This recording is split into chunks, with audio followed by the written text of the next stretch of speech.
प्रधानमंत्री नरेंद्र मोदी ने नई दिल्ली में सुप्रीम कोर्ट की हीरक जयंती समारोह का उद्घाटन किया।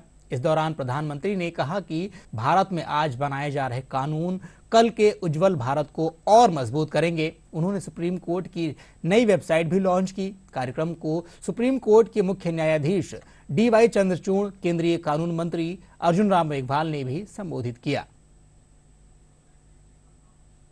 देश की पूरी न्याय व्यवस्था सुप्रीम कोर्ट के दिशा निर्देशों और मार्गदर्शन, आपके गाइडेंस पर निर्भर होती है।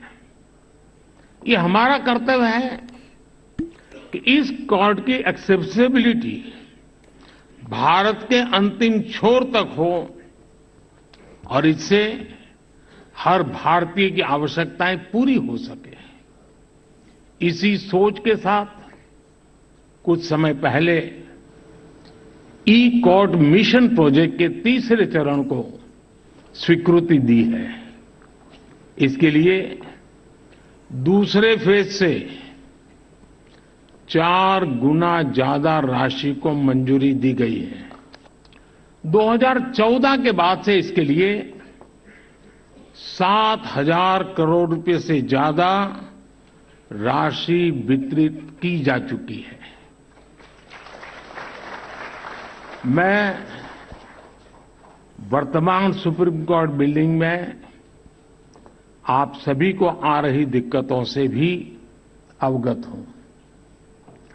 पिछले सप्ताह ही सरकार ने सुप्रीम कोर्ट बिल्डिंग कॉम्प्लेक्स के विस्तार के लिए 800 करोड़ रुपए की धनराशि स्वीकृत की है।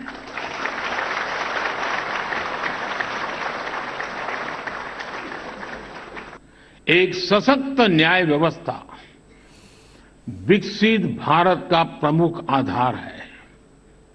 सरकार भी लगातार एक विश्वस्त व्यवस्था बनाने के लिए अनेक निर्णय कर रही है।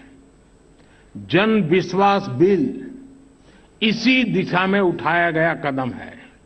इससे आने वाले समय में न्याय व्यवस्था पर बेवजह पड़ने वाला बोझ कम होगा। इससे पेंडिंग केसेस की संख्या भी घटेगी। सभी के प्रयास से ही भारत 2047 तक विकसित भारत के लक्ष्य को प्राप्त कर पाएगा। और इसमें निश्चित तौर पर सुप्रीम कोर्ट के अगले 25 वर्षों की भी बड़ी सकारात्मक भूमिका है।